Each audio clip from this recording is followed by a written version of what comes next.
25 মাস পর ফেরা আলোচনায় কালো পিচ, প্রতিপক্ষকে বাগে আনতে এমন পিচ বরাবরই ছিল বাংলাদেশের অস্ত্র। তবে ওয়েস্ট ইন্ডিজের বিপক্ষে সিরিজের প্রথম ওয়ানডে ম্যাচে সেটা ভোগালো বাংলাদেশকেও। তবে ওয়ানডে ক্রিকেটে টাইগারদের টানা হারের গল্পটা বড় হয়নি এদিন। ম্যাচ শুরুর আগেই শঙ্কা ছিল স্পিন সহায়ক পিচে রান তোলা হবে কষ্টকর। সেটার যথাযথ প্রমাণ ছিল বাংলাদেশের ব্যাটিং ইনিংস। শুরুর 8 রানে সাজঘরে 2 ওপেনার। এরপর শান্ত হৃদয়ের জুটিতে বিপর্যয় এড়ানো গেলেও রান তোলার গতি ছিল মন্থর। দলীয় 81 রানে শান্ত ফিরে গেলে ক্রিজে আসেন অভিষিক্ত মাহিদুল ইসলাম অঙ্কন। ধীরগতির ব্যাটিং ধরে রেখেছিলেন তিনিও।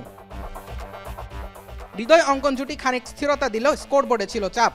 40 ওভার পর্যন্ত 68% ডট বল ছিল টাইগারদের ইনিংসে। হৃদয়ের 50 আর অঙ্কনের 46 রানের পরেও স্কোর বাড়ানোর কাজটা তাই করতে হয়েছিল টেল এন্ডে।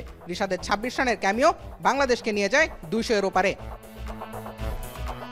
ধীরগতির পিচে ব্যাটিং কেমন হয় সেটাই যেন বাংলাদেশকে শুরু থেকে শেখালেন 2 ক্যারিবীয় ওপেনার আথানচে আর ব্র্যান্ডন কিং এর শুরুটা ছিল দারুণ। তবে সেখান থেকে বাংলাদেশকে ম্যাচে ফেরান রিশাদ, পেয়েছেন 5 আর 21 রান তুলতে 6 উইকেট হারিয়ে তখন ধুঁকছে ওয়েস্ট ইন্ডিজ। এরপর অবশ্য আর ম্যাচে ফেরা হয়নি ওয়েস্ট ইন্ডিজের। মিরাজ, তানভীর, মুস্তাফিজদের বোলিংয়ে 74 রানে হার ওয়েস্ট ইন্ডিজের। ঘরের মাঠে চেনা পিচ আর চেনা কন্ডিশনে ফিরতে জয়ের দেখা পেল বাংলাদেশ। অনেকটা দিনের পর এমন এক জয় নিশ্চিতভাবে আত্মবিশ্বাস যোগাবে টাইগার ভক্তদের। সেই সঙ্গে 2027 বিশ্বকাপে সরাসরি খেলা নিয়ে শঙ্কাটাও আপাতত দূরেই সরিয়ে রেখেছে মেহেদী হাসান মিরাজের দল। জুবায়ের আহমেদ, এখন, ঢাকা।